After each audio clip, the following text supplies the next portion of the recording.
हमारे देश में सर्वोत्तम दूध देने वाली भैंस है, जिसको हम कहते हैं मुर्रा भैंस। तो मुर्रा भैंस भी लगभग 200 से अधिक यहाँ पे इस डेयरी फार्म में है। ये जो है शैक्षणिक डेयरी फार्म का जो अलग अलग विभिन्न पशु पाले जाते हैं उसके बारे में है।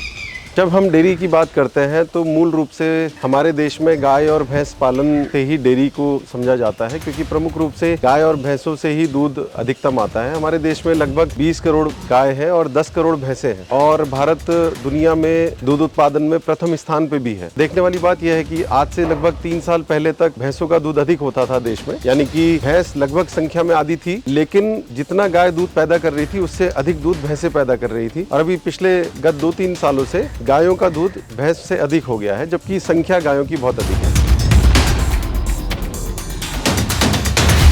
मेरा नाम डॉक्टर संदीप तलवार है। मैं पंतनगर विश्वविद्यालय में पशु चिकित्सा अधिकारी के पद पे कार्यरत हूँ। ये जहाँ पे हम इस समय है वो शैक्षणिक डेयरी फार्म है। ये लगभग 800 एकड़ में फैला हुआ डेयरी फार्म है, जिसमें लगभग 800 के आसपास पशु यहाँ पे इस समय निवास कर रहे हैं, जिसमें लगभग 600 के आसपास गाय हैं और 200 के आसपास यहाँ पे भैंसें हैं। 3 नस्लों की गाय हमारे पास है, जैसे कि जो विदेशी नस्ल होती है हॉलिस्टीन फ्रीजन, उनका जो संकर प्रजाति है, जैसे हॉलिस्टीन से जो क्रॉस करा देते हैं, तो ऐसी संकर नस्लें हमारे पास है। ऐसी भारत में जो भारतीय गाय हैं, हमारे देश में 53 रजिस्टर्ड नस्लें हैं। उनमें से जो दूध में प्रमुख जाने जाने वाली नस्लें हैं, जैसे सिंधी, साहिवाल, गिर, थारपारकर, राठी, उसमें हमारे पास ये साहिवाल गाय जो आप देख पा रहे हैं, तो साहिवाल गाय हमारे पास लगभग 300 से अधिक साहिवाल गाय यहाँ पे ये भी रखी जाती है। तो एक नस्ल हो गई संकर प्रजाति की, एक नस्ल हो गई साहिवाल की, और एक नस्ल जो यहाँ पे हमारे उत्तराखंड की नस्ल है जिसको बद्री गाय बोलते हैं, वो बद्री गाय भी इस डेयरी फार्म में पाली जाती है।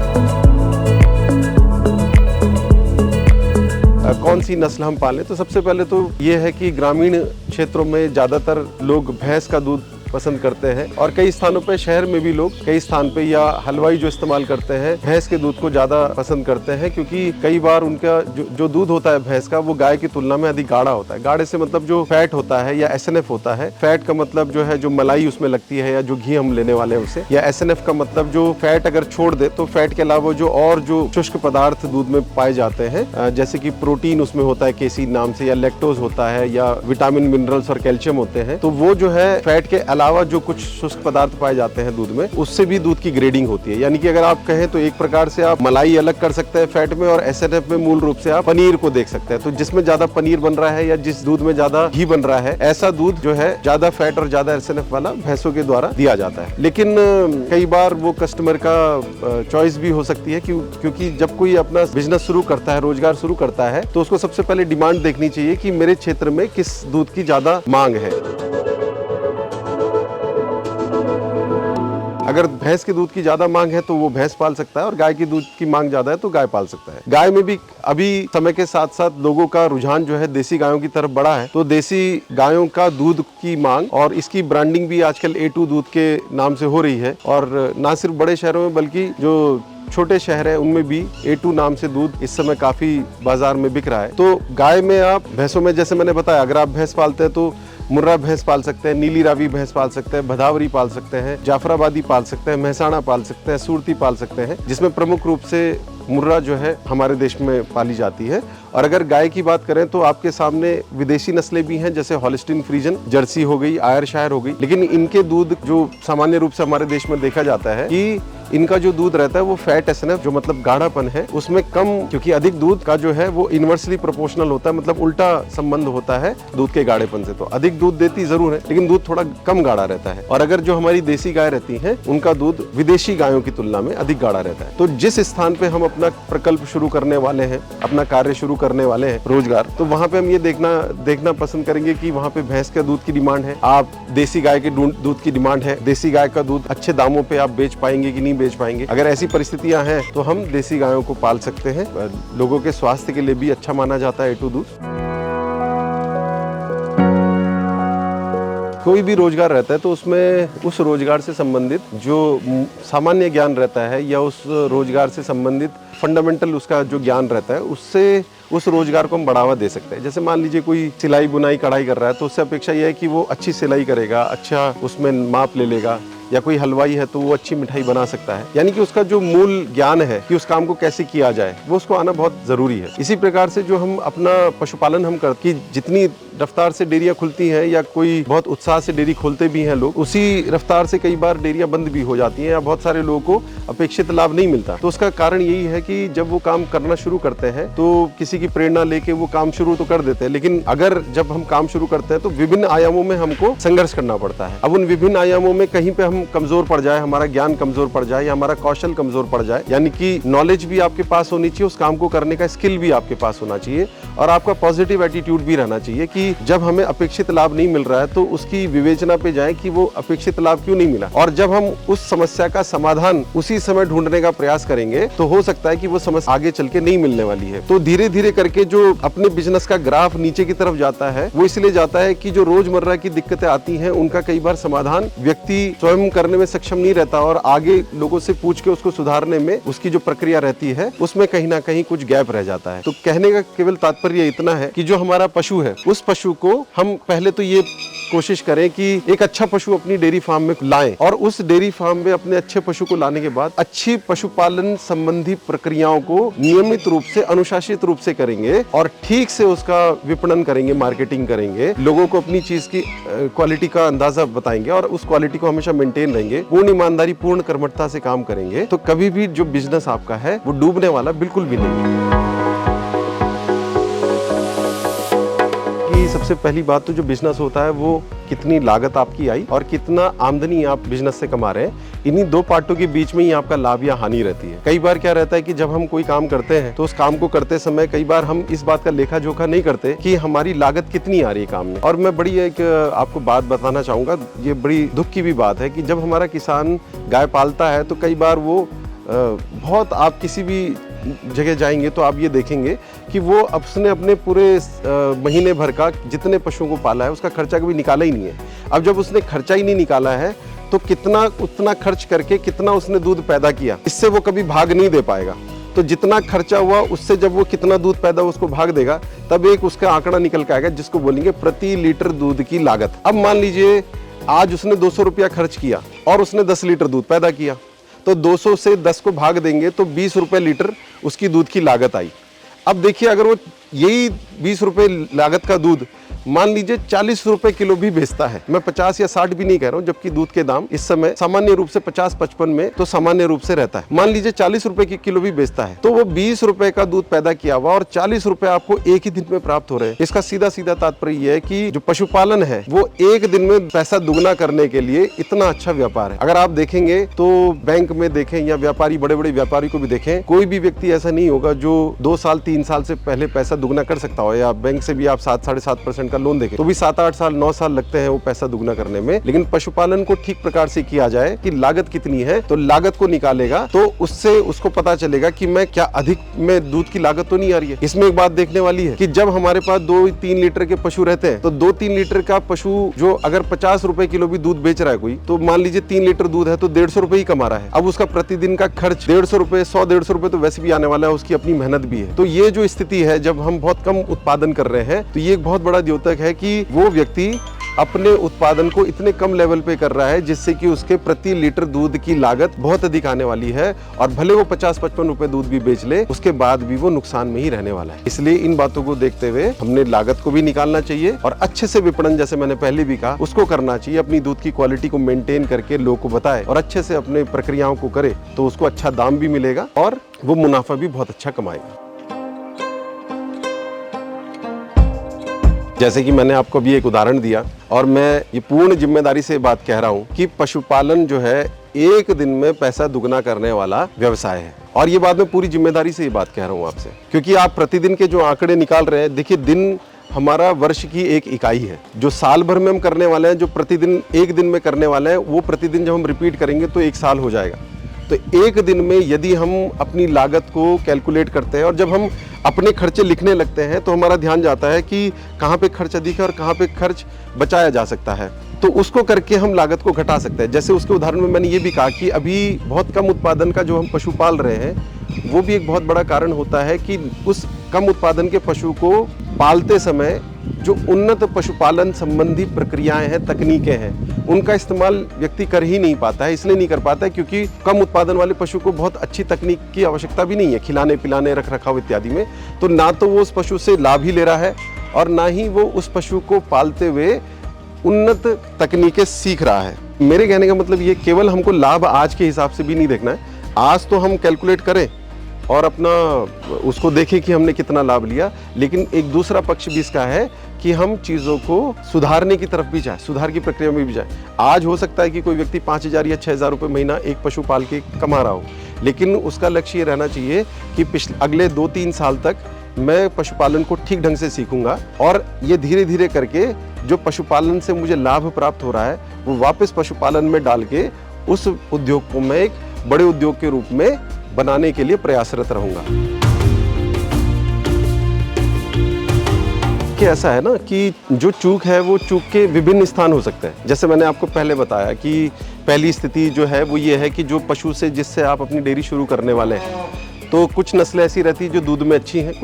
कुछ नस्लें ऐसी हैं जो बहुत अच्छा दूध देने के लिए नहीं जानी जाती हैं। अच्छा, जो नस्लें अच्छी भी हैं उनमें भी कोई पशु ऐसा हो सकता है जो दूध अच्छा ना दे। मान लीजिए कोई साहिवाल ही है, प्योर साहिवाल आदमी ले आता है, लेकिन हो सकता है उस इंडिविजुअल एनिमल में कोई ऐसी दिक्कतें हों जो दिक्कतें जो है उस कारण से वो दूध देने में उतना अच्छा दूध देने में सक्षम ना हो।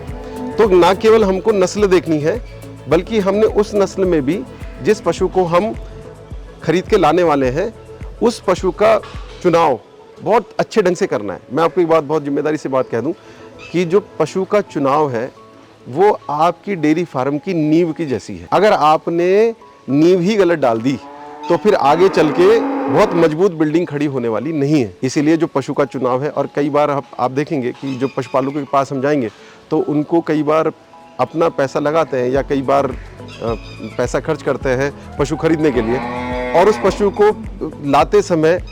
आवश्यक सावधानी नहीं अपनाते और अच्छा पशु खरीद के नहीं लाते। अब जब पशु की जो आपने डेयरी बनानी है उसमें पशु ही अच्छे नहीं है आपके, तो आगे चल के दूध देने वाले नहीं है, तो पहली स्टेज पे यहाँ फेल हो सकते हैं। ये कारण हो सकता है कुछ लोगों का। कुछ लोग ऐसे रहते हैं कि जिनको रूटीन से जैसे काम करना है, दैनिक दिनचर्या जिसको प्रबंधन हम कहते हैं, उन दैनिक दिनचर्याओं का पालन ठीक ढंग से नहीं करते। कई बार सुबह 3:30-4 बजे उठना है पशुपालक ने, चारा दाना करना है, साफ सफाई करनी है, दुहान करना है, तो कई बार उनका समय 4 बजे है, कई बार 5 बजे है। नियमित तरीके से अपना काम एक तरीके से नहीं करते और एक तरीके से काम ना करके, अनुशासित ढंग से काम ना करके उनको अपेक्षित लाभ नहीं होता। और जब पशु पक्षी आपने देखे होंगे, पक्षी जब उड़ के जाता है सुबह और शाम को घोंसले पे लौटता है तो उसका एक निश्चित समय रहता है। इनके अंदर एक बायोलॉजिकल क्लॉक है। हमें अपने हिसाब से पशु को नहीं चलाना है, बल्कि पशु की दिनचर्या के हिसाब से अपनी व्यवस्थाएं करनी है। तो ये भी एक कारण हो सकता है। दूसरा कारण हो सकता है कि खान पान। अब जो पशुओं को आवश्यक पोषण मिलना चाहिए, जो हम चारा दाना दे रहे हैं उससे मिलना चाहिए, उसमें हो सकता है कि उसकी जानकारी के अभाव में ठीक चारे दाने की कमी रह जाए और उस कारण से जो पशु का पोषण है वो प्रभावित हो जाए और वो अच्छे दूध पे भी नहीं आएगा। शरीर में कुछ पोषण की कमी है तो ना तो उत्पादन पे रहता है ना प्रजनन पे रहता है, और अगले साल वो पशु ब्याते भी नहीं है। और कई बार वो हीट पे नहीं आते, कई बार वो बोलते ही नहीं है, या कई बार वो गाभन कराया जाता है, इंसेमिनेशन कराया जाता है, गर्भाधान, लेकिन रुकते भी नहीं है। तो खान पान न केवल आज के उत्पादन के लिए बल्कि आगे वाले समय के प्रजनन के लिए भी बहुत ही जरूरी है। तीसरी बात प्रजनन की हो सकती है कि प्रजनन में जैसे आज जो पशु मान लीजिए लाए हैं, अच्छा दूध दे रहा है, अच्छा दूध देने के साथ साथ व्यक्ति ये भूल जाता है कि मुझे आगे इसे गाभन कराना है, तो उसको अगर ब्याने के 2 महीने के बाद, जो 2 महीने आपने रेस्ट दिया ब्याने के बाद, उसके बाद आप उसे गाभन नहीं करा पाते हैं, 2 महीने के बाद, तीसरे महीने, चौथे महीने, 5वें महीने, मान लीजिए समय बीतता जा रहा है, दूध तो अच्छा दे रहा है, इस साल हम दूध बेच रहे हैं, लेकिन आगे हमने गर्भाधान नहीं कराया, तो एक समय ऐसा आएगा कि वो दूध सुखा देगा और अब आप उस पे ऊपर जो खर्च करने वाले होंगे वो आपके लिए बर्डन जैसा हो जाएगा, क्योंकि मतलब रोजगार के रूप में आप उससे कुछ प्राप्त नहीं कर रहे हैं, लेकिन उसको अगले 1 साल तक या उससे भी अधिक समय तक आपको, जब तक वो गाभिन होकर पुनः नहीं ब्याया जाता है, तब तक आपको उसे पालना पड़ेगा। यानी कि इंटर काविंग पीरियड, 2 ब्यात के बीच का अंतराल, ये बहुत अधिक हो जाता है, ये भी एक कारण हो सकता है। और चौथी चीज है, बहुत पशुओं में देखा जाता है, डेयरी में देखा जाता है, विभिन्न कारणों से पशु में बीमारियां बहुत सारी रहती है। मान लीजिए थनैला रोग हो रहा है, बार बार वहाँ गंदगी है, समय पे दूध नहीं निकलता, या पोषण की कमी है जिससे रोग प्रतिरोधक क्षमता घट गई है, तो इस कारण से बार बार पशु बीमार रहते हैं, या फिर टीकाकरण नहीं कराया गया है, उसके कारण पशुओं में असमय कुछ रोग आ जा रहे हैं। तो रोग आ भी जा रहे हैं, उनका सही समय पे प्रबंधन अगर हो जाता है तो भी, उचित समय पे अगर कदम उठा लेता है पशुपालक तो भी वो बच सकता है। लेकिन जब इन चीज़ों में लगातार लापरवाहियाँ, या फिर हो सकता है कि उसके द्वारा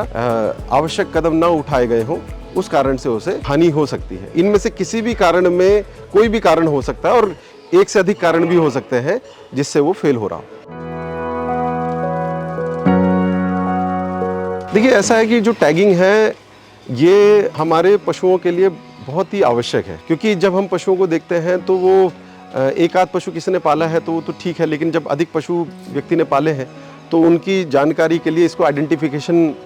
जो मार्क है उसको हम आइडेंटिफिकेशन के तरीके के रूप में देखते हैं। तो ये जो कान में टैग रहता है, इससे इसका डेटा मेंटेन करने के लिए ठीक रहता है कि कब इसका टीकाकरण हुआ, कब इसको गर्भाधान किया गया। और इस समय तो ज़्यादातर पशुओं को एक यूनिफॉर्म नंबर दिया जा रहा है, जिससे कि किसी भी पशु के आइडेंटिफिकेशन में, पहचान में कोई दिक्कतें पेश ना आए। और दूसरी बात यह है कि जहाँ तक आपने दूध घटने या इसके विपरीत उसके ऊपर आपने कहा है कि कोई विपरीत असर तो नहीं डालता है स्वास्थ्य पे या उसके उत्पादन पे, ऐसा बिल्कुल भी नहीं है। ये एक बार लगने वाली प्रक्रिया की आपने एक बार टैग को लगा दिया है और टैग लगने में थोड़ा ही दर्द पशु को होता है और बहुत लंबे समय तक नहीं, हो सकता है 1-2 दिन जब तक उसका वो घाव भरेगा तभी तक दर्द रहेगा। हो सकता है कि किसी पशु ने अगर ज़्यादा बुरा माना है या अत्यधिक उसे दर्द हुआ है 1-2 दिन के लिए, तो 1-2 दिन हो भी सकता है कि एक आध दिन वो दूध कम दे दे, डर गया हो या स्ट्रेस में हो, लेकिन उसके बाद परमानेंट उसके दूध में कोई फ़र्क पड़ने वाली ऐसी कोई बात नहीं है। हो सकता है 1-2 दिन में वो दूध ना भी घटाए, और घटाता भी है तो 1-2 दिन घट सकता है, लेकिन उसके आगे घटने की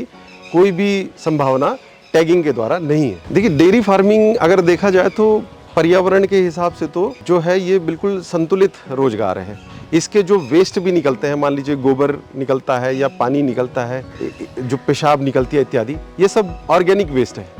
तो जो वेस्ट किसी डेयरी फार्म से निकल रही है वो किसी भी पर्यावरण की दृष्टि से उसको नुकसान नहीं पहुंचाती। ये ज़रूर है कि जो ये मीथेन गैस छोड़ती हैं, वो मीथेन गैस, मीथेन तो ग्लोबल वार्मिंग वाली गैस होती है, तो मीथेन गैस के रूप में, जो ग्लोबल वार्मिंग के गैस के रूप में, वो तो एक कारण कह सकते हैं आप। लेकिन अन्यथा जैसे कोई फैक्ट्रीज़ हैं जो केमिकल वेस्ट छोड़ रही हैं या जिनका बहुत ज़्यादा वेस्ट ऐसा है जो नुकसान पहुँचा सकता है, डेयरी फार्मिंग में ऐसा कोई वेस्ट है नहीं जो कि ये बायोडिकम्पोजेबल है और कोई पर्यावरण पे कोई बुरा प्रभाव नहीं डालता है, बल्कि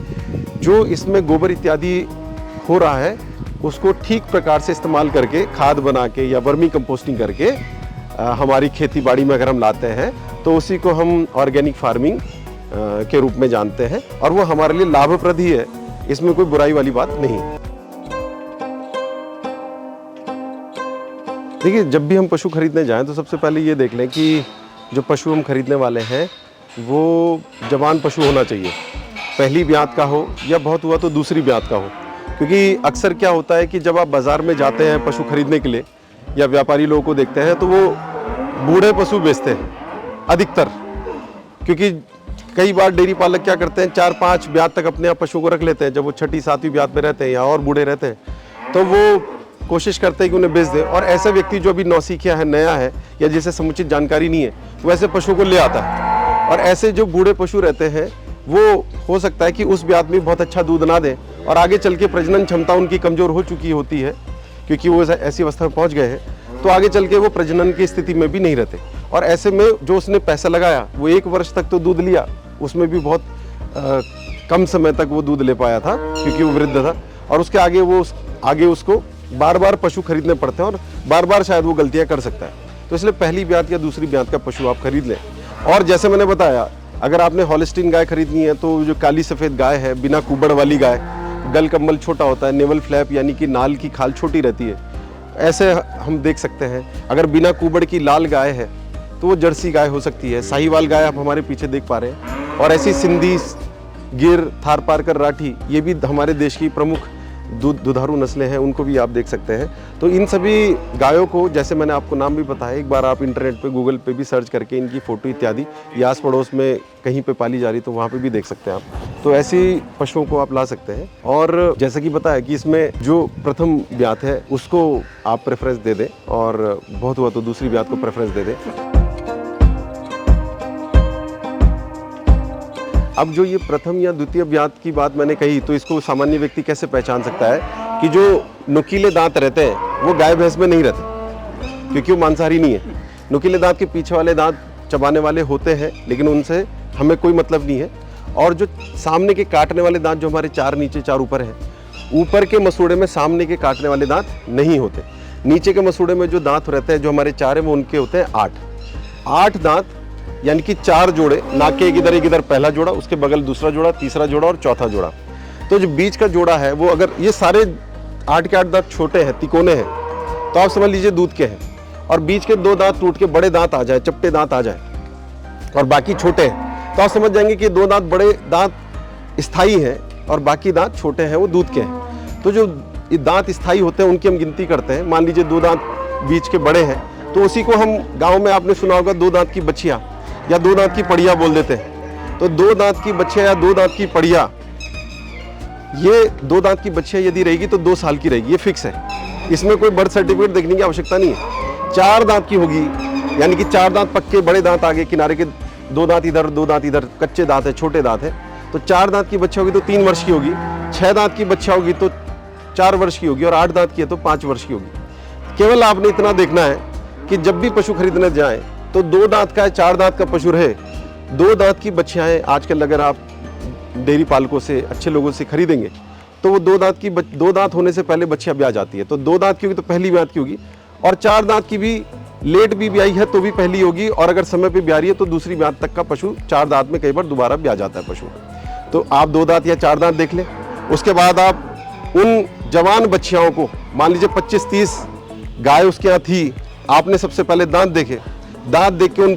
बच्चियाओं को अलग हटा लिया, और अब उन बच्चियाओं के थन देख लीजिए। यानी आपने जवान छाट लिए, अब जवान में आप उत्पादन क्षमता देख रहे हैं। तो कितने बड़े थन होंगे, आगे से पीछे, दाएं से बाएं, चारों थन का वर्तन बड़ा होना चाहिए। जो उसके टीट्स है वो लंबे रहने चाहिए। जितने लंबे टीट्स होंगे उतना ही पशु दूध में अच्छा रहेगा। तो और चारों थन जो है बराबर रहने चाहिए। चारों थन का दूध आप निकाल के देख लें, वो चारों थन का दूध भी बराबर रहना चाहिए। किसी एक थन का दूध कम आ रहा है तो समझ सकते हैं, बाहर से देखने में ठीक लग रहा है, लेकिन अंदर उत्पादन प्रभावित है, यानी कि कुछ गड़बड़ है। इसी थन में हाथ लगा के पूरे में देख लें, कहीं कोई गांठ गुठली ना हो, नीचे थन में कोई गुठली है या ऊपर कोई टाइटपन है, गांठ है या सूजन है, तो आप ऐसे पशु को उस समय ना लें। और फिर कम से कम 4 टाइम का दूध देख के, ये बड़ी महत्वपूर्ण बात है, क्योंकि कई बार जो व्यापारी लोग रहते हैं या ऐसे लोग रहते हैं जो कई बार गलत तरीके से पशु बेचते हैं, झूठ बोल के बेचते हैं, तो कई बार वो पीछे से दूध रोक के रखते हैं, और दूध रोकने के कारण बढ़ा हुआ दूध वो किसान को दिखा के उनसे अधिक धनराशि ले लेते हैं। तो अगर हम पहली बार दूध देखा, उसी शाम को दूध देख लिया, फिर अगले सुबह अगले शाम दूध देख लिया, 4 टाइम का दूध देख लेंगे, तो फिर हम पैसा खर्चने से पहले उस पशु की वास्तविक परिस्थिति को अंदाजा लगा सकते हैं। तो मैंने आपको बताया, उसको देख लीजिए, जवान है, उसके थन की जांच एक बार कर लीजिए, और उसकी उत्पादन क्षमता की जांच कर लीजिए। इसके अलावा पशु ठीक से चल फिर रहा है, सही से खा रहा है, कहीं कोई गांठ गुठली शरीर में कहीं और तो नहीं है, पेशाब गोबर ठीक है, ये सब समग्र रूप से देख के हम पशु को खरीद सकते हैं। इसके अलावा लाते समय जो गाड़ी है आपकी, उस गाड़ी को आप देख लें कि वो गाड़ी का जो क्षेत्रफल है वो पशु के लिए समुचित है कि नहीं। कई बार एक ही गाड़ी में बहुत सारे पशुओं को लाद दिया जाता है, तो जो रिकमेंडेड जो क्षेत्रफल है उसके हिसाब से पशु को रखना है। गाड़ी जो है आराम से चलानी है, और हर 3 घंटे में पशु को रोक के चारा दाना इत्यादि देना है। ये सब बातों का ध्यान रखते हुए पशु का अगर लाएंगे तो हमारा पशु जो है वो अच्छा भी होगा और ठीक ढंग से अपने घर तक भी पहुंच जाएगा।